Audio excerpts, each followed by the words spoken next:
உனக்கு என்னப்பா ஹாப்பியா இருக்க அப்படின்னு சொன்னா செம்ம கோவம் வருதா? அப்ப இந்த வீடியோ உங்களுக்கு தாங்க. ஹாப்பினஸ்க்கான சின்ன சின்ன மாற்றங்கள் பார்ட் 2.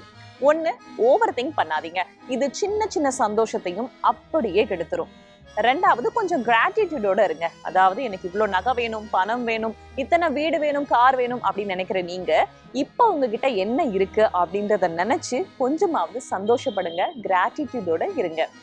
மூணாவது, எல்லார்கிட்டயுமே போய் உங்களுடைய விஷயத்துக்கு ஒப்புதல் பெறணும் அப்படின்ற அவசியம் கிடையாது.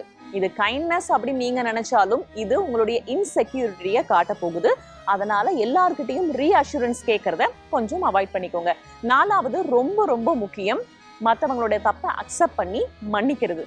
இதனால மற்றவங்களோட தப்பான பிஹேவியரை நம்ம அக்செப்ட் பண்ணிக்கிறோம் அப்படின்னு அர்த்தம் கிடையாதுங்க. உங்களுடைய மனசுல இருக்க அந்த எமோஷனல் பேக்கேஜ் இருக்கு இல்லையா, அதை நம்ம தூரம் தள்ளி விடுறோம் அப்படின்னு தான் நம்ம தெரிஞ்சுக்கணும். அஞ்சாவது, இதுவும் ரொம்ப முக்கியம், சின்ன சின்ன விக்டரிய செலிப்ரேட் பண்ண ஆரம்பிங்க. இப்ப நான் சொன்ன இந்த விஷயங்கள்ல எதை நீங்க ஏற்கனவே ஃபாலோ பண்ணிக்கிட்டு இருக்கீங்க அப்படின்றத கீழே கமெண்ட்ல சொல்லுங்க. இந்த ஹெல்தி டாக்ஸ் வித் வேதா, அறிவோம் ஆரோக்கியம்.